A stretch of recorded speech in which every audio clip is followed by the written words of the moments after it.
Hello students, आप सभी का स्वागत है आपका अपने YouTube channel home science mentor पर। आज हम एनसीईआरटी से जो भी इम्पोर्टेंट टॉपिक हैं उन सभी को कवर करेंगे।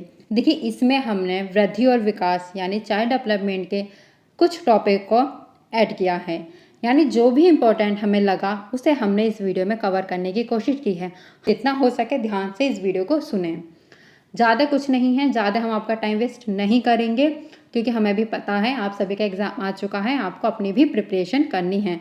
पर उसमें हम थोड़ा सा आपकी प्रिपरेशन को बूस्ट करने के लिए ये मिनी मैराथन लेकर आए हैं, जिसके अंदर हम वृद्धि और विकास से संबंधित जो भी कुछ हमें इम्पोर्टेंट लगा है उन्हें हम कवर करेंगे। तो चलिए शुरू करते हैं। वृद्धि और विकास। देखिए, वृद्धि क्या है और विकास क्या है, आपको ये दोनों टर्म को समझना बहुत ज़रूरी हो जाता है।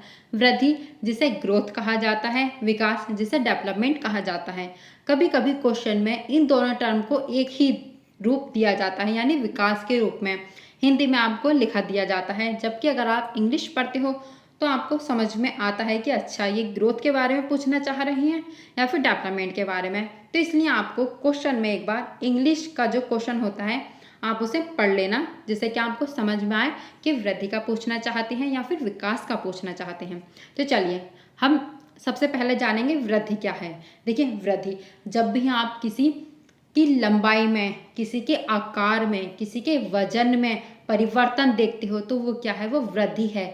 यानी कि आज बच्चा छोटा है, कल को वो लंबा हुआ, तो ये क्या हुआ, ये परिवर्तन हुआ। किसमें परिवर्तन हुआ, ये आकार में परिवर्तन हुआ। यानी आज बच्चा छोटा है, कल को वो बड़ा दिखा, यानी आपको लंबाई में वो बड़ा दिखा, तो वो क्या है, वो बच्चे की वृद्धि हुई। वृद्धि के साथ साथ उसके अंगों में भी परिवर्तन होता है, यानी उसके अंगों का भी विकास होता है।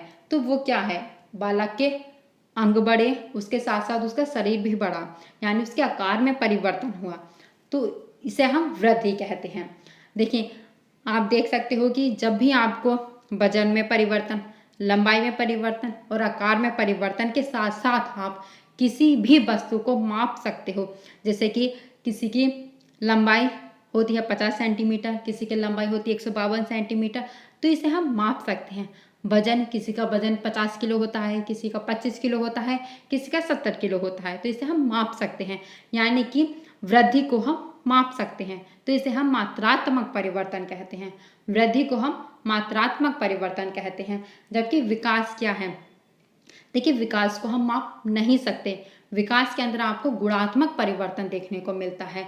जैसे कि आज बालक ने एक शब्द बोलना सीखा, फिर बालक ने 2 शब्द बोलने सीखे। 1 साल के अंदर आते आते बालक 250 शब्द बोलने लगता है, फिर बालक कंप्लीट सेंटेंस बनाना सीख जाता है। तो ये क्या है, ये एक क्रम में विकास हुआ। विकास जो है वो एक क्रम में ही चलता है। तो जो विकास हुआ ये गुणात्मक परिवर्तन होता है, इसे हम माप नहीं सकते। क्या आप बता सकते हो कि आज बालक ने 1 शब्द सीखा तो वो 1 किलो का है, कल बालक ने 2 शब्द सीखे तो क्या वो 2 किलो का है? ऐसा नहीं होता, इसे हम माप नहीं सकते। तो ये क्या है, ये विकास को दर्शाता है। तो विकास एक गुणात्मक परिवर्तन है, जबकि वृद्धि मात्रात्मक परिवर्तन है। आपको ये दोनों ध्यान रखना है कि वृद्धि मात्रात्मक है, विकास गुणात्मक है, क्योंकि यहाँ से आपके लास्ट ईयर टीजीटी में भी पूछा गया था क्वेश्चन। तो आपको ध्यान रखना है, क्या पता DSSB में भी पूछ लिया जाए। वृद्धि मात्रात्मक है और विकास गुणात्मक है। चलिए, अब हमने यहाँ पर समझ लिया कि वृद्धि क्या है और विकास क्या है। वृद्धि किशोरावस्था के लास्ट तक चलती है, फिर रुक जाती है। वृद्धि जो है वो किशोरावस्था के अंत तक चलती है, फिर रुक जाती है। जबकि विकास हमारे जीवन पर्यंत चलता रहता है। विकास हमारे जीवन पर्यंत चलता रहता है, क्योंकि हम जीवन के हर पड़ाव पर कुछ ना तो कुछ सीखते रहते हैं। तो वो सब क्या है, वो सब हमारा विकास है। ध्यान रखना है, वृद्धि रुक जाती है जबकि विकास नहीं रुकता। वृद्धि का संबंध आकार या परिमाण से है, अर्थात ऐसे भौतिक परिवर्तन जिन्हें मापा जा सकता है। जबकि विकास का संबंध गुणवत्ता से होता है, यानी गुणात्मक परिवर्तन। देखिए, लंबाई, वजन एवं आंतरिक अंगों के आकार में बढ़ोतरी क्या है, वो वृद्धि होती है। जबकि गुणात्मक बदलावों में जो परिवर्तन होते हैं वो क्या है, वो विकास होता है। देखिए, बताया गया है यहाँ पर भी कि शिशु अपना पहले सिर उठाना सीखता है, फिर वो पीठ के बल चलना सीखता है, फिर बैठना सीखता है, उसके पश्चात रेंगना, चलना, भागना सीखता है। तो ये सब क्या है, ये विकास है। और विकास कैसा है, विकास गुणात्मक है। ठीक है, आपको यहाँ पर ध्यान रखना है वृद्धि और विकास क्या है, वही सब आपको यहाँ पर बताया गया है। अब जानते हैं विकास के क्षेत्र कौन कौन से होते हैं। देखिए, विकास आपके शारीरिक विकास होता है, यानी कि जितने भी शरीर में बदलाव होते हैं, शारीरिक परिवर्तन होता है, उसे हम शारीरिक विकास के अंदर शामिल करते हैं। क्रियात्मक विकास क्या होता है, क्रियात्मक विकास यानी कि मोटर विकास, जिसमें बालक चलना, दौड़ना, भागना शुरू करता है। क्रियात्मक विकास के अंदर आपको सिफेलोकॉडल और प्रैक्सिमोडल विकास दो टर्म देखने को मिलती हैं। सिफेलोकॉडल क्या होता है, सिफेलोकॉडल के अंदर बालक का सिर से विकास शुरू होता है और पैरों तक चलता है, उसे हम सिफेलोकॉडल कहते हैं। जैसा भी हमने पढ़ा था कि बालक पहले सिर उठाना सीखता है, फिर रेंगना सीखता है, फिर चलना, फिर दौड़ना, फिर भागना सीखता है। तो ये क्या है, ये एक सिफेलोकॉडल क्रम है। जबकि प्रोक्सिमोडिस्टल क्रम क्या होता है, वो केंद्र से बाहर की ओर होता है, यानी पहले बालक अपने धड़ पर कंट्रोल करना सीखता है, फिर अपनी बाह यानी बाहों पर, हाथ पर, फिर उंगलियों पर कंट्रोल करना सीखता है। तो ये था प्रोक्सिमोडिस्टल क्रम का, ये क्रियात्मक विकास के अंदर आते हैं। संवेगात्मक विकास, जब बालक अपने इमोशंस को कंट्रोल करना सीखता है, यानी रोना, हंसना, इन्हें कंट्रोल करना सीखता है, तो वो संवेगात्मक विकास के अंदर आते हैं। ज्ञानात्मक विकास, जो भी बालक के वृद्धि से संबंधित होते हैं, जो भी बालक की सोचने से संबंधित थिंकिंग पावर होती है, चेतन शक्ति होती है, वो सभी संज्ञानात्मक विकास के अंदर आते हैं। भाषा संबंधी विकास, बालक किस प्रकार बोलना सीखता है। बालक पहले रोना शुरू करता है, फिर वो बैबलिंग शुरू करता है, फिर इस तरह से जब बालक का विकास भाषा का होता है तो उन्हें हम भाषा संबंधी विकास के अंदर शामिल करते हैं। बच्चे का सामाजिक विकास किस प्रकार होता है, वो अपने आस पड़ोस वालों से किस प्रकार संबंध स्थापित करता है, व उसके समाज में क्या रेपुटेशन है, उन सभी को हम सामाजिक विकास में शामिल करते हैं। भावनात्मक विकास और व्यक्तिगत विकास, बच्चे का व्यक्तिगत विकास किस प्रकार होता है, वो सभी हम विकास के क्षेत्र में समझते हैं। देखिए, शारीरिक विकास का संबंध गर्भधारण के समय से लेकर आगे तक की शरीर की संरचना तथा अनुपात में भौतिक परिवर्तन से होता है। यानी शारीरिक विकास जो है वो गर्भधारण से शुरू हो जाता है। जब बालक पेट में होता है, यानी स्टार्टिंग जो होती है उसकी निषेचन के टाइम की, तब से ही शारीरिक विकास शुरू हो जाता है। तो आपको ध्यान रखना होगा कि विकास के कौन कौन से क्षेत्र होते हैं और इन क्षेत्र में आपको कौन कौन से परिवर्तन देखने को मिलते हैं। फिर हम जानेंगे विकास की अवस्थाएं कौन कौन सी होती हैं, जिसके अंदर हम शेषावस्था, जो कि जन्म से लेकर 2 वर्ष तक की होती है। ध्यान रखना है आपको कि कौन सी अवस्था किस ईयर तक चलेगी। जैसे शेषावस्था वो जन्म से लेकर 2 वर्ष तक चलती है। आरंभिक बाल्यावस्था या पूर्व विद्यालय यानी प्री स्कूल एज जो होती है वो 2 से लेकर 6 वर्ष तक होती है। मध्य बाल्यावस्था यह 7 से लेकर 11 वर्ष तक की होती है। हम कहें तो बाल्यावस्था 2 से लेकर 11 वर्ष तक होती है, जिसे 2 पार्ट में बांटा गया है, पूर्व विद्यालयावस्था और मध्य बाल्यावस्था। पूर्व यानी 2 से 6 वर्ष तक की, मध्य यानी 7 से 11 वर्ष तक की।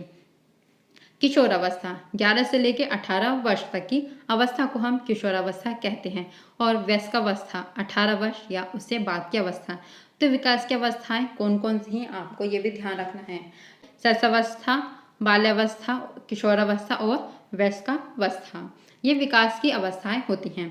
देखिए, आपके एग्जाम में नवजात जो शिशु होते हैं उनसे बहुत इंपॉर्टेंट क्वेश्चन पूछे जाते हैं, तो इसलिए हमने यहाँ पर नवजात जो शिशु होते हैं उनके जो भी गुण आपको एग्जाम में पूछे जाते हैं, हमने उन सभी को ऐड किया है। तो नवजात किसे कहते हैं? नवजात उस बच्चे को कहते हैं जो कि जन्म से लेकर 30 दिन तक का होता है, उसे हम नवजात कहते हैं, यानी इन्फेंट कहते हैं। तो नवजात शिशु जो है यह ध्वनि के प्रति अनुक्रिया करता है, यानी अगर हम बोलते हैं तो बच्चा वो समझने की कोशिश करता है। बालक बोलने से पहले समझना शुरू कर देता है। ध्यान रखना है कि बालक बोलने से पहले बालक समझना शुरू कर देते हैं। तो बच्चे जो होते हैं वो ध्वनि के प्रति अनुक्रिया करते हैं तथा किसी अन्य ध्वनि की अपेक्षा वे मानव ध्वनि के प्रति सर्वाधिक अनुक्रियाशील होते हैं। वे मूल स्वाद जैसे कि मीठा, खट्टा, नमकीन तथा कड़वा के बीच अंतर कर सकते हैं। जो नवजात शिशु होते हैं वो मीठा, खट्टा, नमकीन और कड़वा इन सब के बीच में अंतर कर सकते हैं। हमें लगता है शायद नहीं कर सकते, पर वो अंतर कर सकते हैं। स्पर्श के प्रति वे अनुक्रियाशील होते हैं तथा सुगंध एवं दुर्गंध के बीच अपना चेहरा दुर्गंध से परे हटाकर अनुक्रिया करते हैं। यानी नवजात शिशु भी सब कुछ समझते हैं। नवजात दिन में 16 से 18 घंटे सोते हैं। ये क्वेश्चन तो टीजीटी का फेवरेट है, आपको मोस्टली सभी एग्जामों में हर बार एग्जाम में देखने को मिलता है। नवजात शिशु 16 से 18 घंटे सोते हैं। हमने वहाँ पर पढ़ा है कि नवजात शिशु 18 से 20 घंटे सोते हैं, पर एनसीईआरटी की बुक में आपको 16 से 18 घंटे दिया गया है। तो यहाँ पर यही इम्पोर्टेंट है कि नवजात शिशु 16 से 18 घंटे सोते हैं। और आपको स्टेटमेंट में अगर दिया जाएगा तो आपको ध्यान रखना है कि जो नवजात शिशु होते हैं वे स्वाद को पहचान सकते हैं और वो दुर्गंध और सुगंध के बीच में भी अंतर कर सकते हैं। ठीक है, तो फिर चलिए हम आगे बढ़ते हैं। तो यहाँ पर नवजात शिशु का कद और वृद्धि किस प्रकार होती है उसे बताया गया है कि जब शिशु का जन्म होता है तो वो 20 इंच लंबे और वजन में वो 2.5 से लेकर 3 किलोग्राम तक का होना चाहिए। जो नवजात शिशु है वो जन्म के समय 2.5 से लेकर 3 किलोग्राम तक का होना चाहिए। 2.5 किलोग्राम से अगर नीचे वजन है तो हम उसे कुपोषित बालक कहते हैं। शेषावस्था तीव्रतम वृद्धि की अवस्था होती है। शेषावस्था तीव्रतम वृद्धि की अगली अवधि है, यानी कि शेषावस्था में आपको सबसे ज़्यादा वजन देखने को मिलता है। जब शिशु 6 माह की आयु का होता है तो उसका वजन 2 गुना हो जाता है और जब वह 1 वर्ष की आयु पर पहुंचता है तो उसका वजन जन्म के समय के वजन का 3 गुना हो जाता है। ये सभी हम टीजीटी यानी यूपी टीजीटी के हिसाब से ये क्वेश्चन हर बार पढ़ चुके हैं।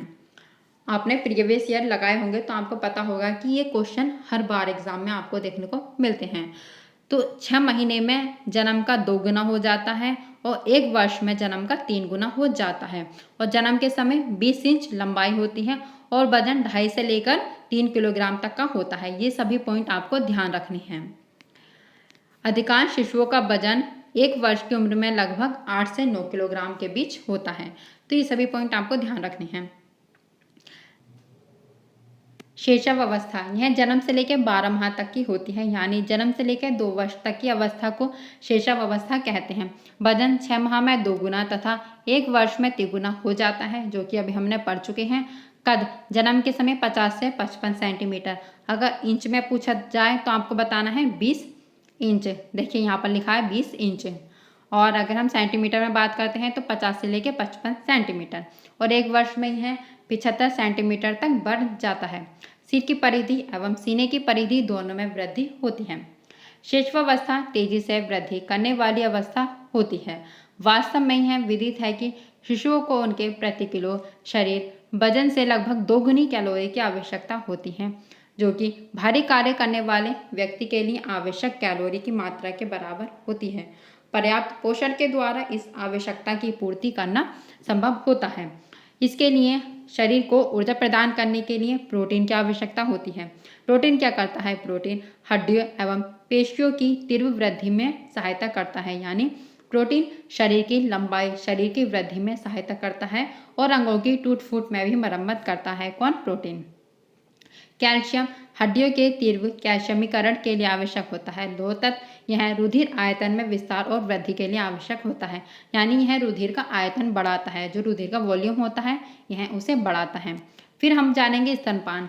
शेषावस्था में शिशु को स्तनपान कराया जाता है। माँ का दूध नवजात शिशु के लिए प्राकृतिक उपचार या उपहार होता है। यह उन सभी पोषक तत्वों से युक्त होता है जो आसानी से अवशोषित हो जाते हैं। WHO के द्वारा 6 माह तक विशेष रूप से स्तनपान कराने की सिफारिश करता है। स्तनपान के दौरान शिशु को पानी की भी आवश्यकता नहीं पड़ती। शिशु को जन्म के तुरंत बाद स्तनपान कराना चाहिए। बताएं आप, शिशु को स्तनपान कब कराना चाहिए? जन्म के तुरंत बाद, जन्म के 24 घंटे बाद या जन्म के 1 हफ्ता बाद? बताएं। तो शिशु को जन्म के तुरंत बाद स्तनपान कराना चाहिए। प्रथम 2 से 3 दिन तक जो नव दुग्ध होता है उसे क्या कहा जाता है? उसे कोलेस्ट्रम कहा जाता है। इंपॉर्टेंट क्वेश्चन है, नोट करना है। जो शुरू में पीला गाढ़ा तरल पदार्थ निकलता है उसे क्या कहते हैं? उसे कोलेस्ट्रम कहते हैं और यह शुरू के 2 से 3 दिन तक निकलता है। शिशु को इसे अवश्य पिलाया जाना चाहिए क्योंकि यह प्रतिरक्षी तत्वों से भरपूर होता है तथा शिशु को संक्रमण से बचाता है। स्तनपान के लाभ क्या होते हैं? यह शिशुओं की पोषण संबंधी आवश्यकताओं को पूरा करने के लिए पोषण की दृष्टि से अनुकूल होता है। यह अपेक्षित अनुपात एवं रूपों में मौजूद होता है और इसके अंदर सभी प्रकार के विटामिन सी, हाँ देखिए इंपॉर्टेंट पॉइंट है, ध्यान रखना है। देखिए मौजूदा वसा इसमें घुलित रूप में होती है। इसके अंदर सभी पोषक तत्व होते हैं, यहाँ तक कि इसमें प्रोटीन की कम मात्रा होती है जो कि गुर्दे के दबाव को कम करती है, तथा इसके अंदर विटामिन सी नष्ट नहीं होता। स्तनपान के अंदर यानी जो माँ का दूध होता है उसके अंदर विटामिन सी पाया जाता है। जबकि अगर हम नॉर्मल दूध की बात करते हैं यानी भैंस के दूध की बात करते हैं तो उसके अंदर विटामिन सी नहीं होता और विटामिन सी माँ के दूध के अंदर होता है। यह माँ तथा शिशु दोनों के लिए सरल, स्वच्छ तथा सुविधाजनक आहार का तरीका है। यह दूध हर समय एवं उचित तापमान पर उपलब्ध होता है।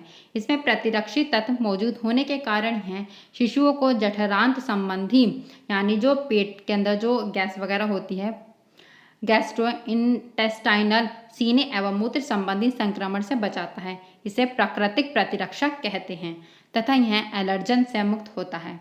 यह माँ को स्तनपान एवं अंडाशय की कैंसर से सुरक्षा प्रदान करता है तथा आपकी हड्डियों को कमजोर होने से बचाता है। यह माँ तथा शिशु के मध्य स्वस्थ, सुखद, भावात्मक संबंध के लिए बहुत ही सहायक होता है।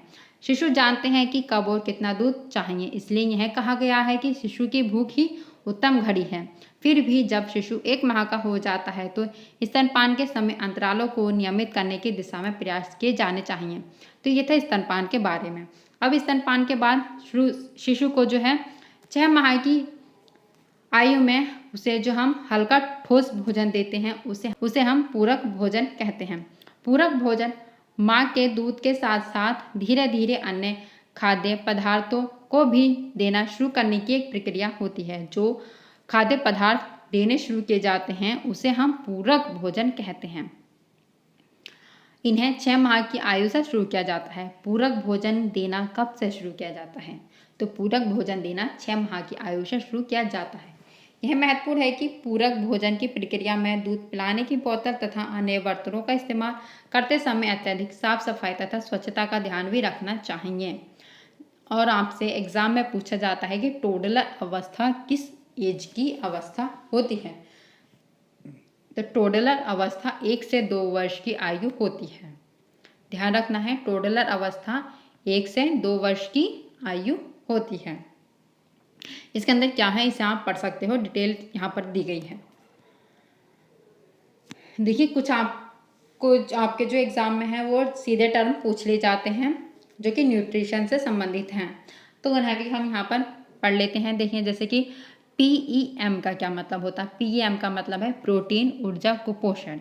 इसके कारण वृद्धि मंद हो जाती है और संक्रमण होने पर अतिसार या निर्जलीकरण की संभावना बढ़ जाती है।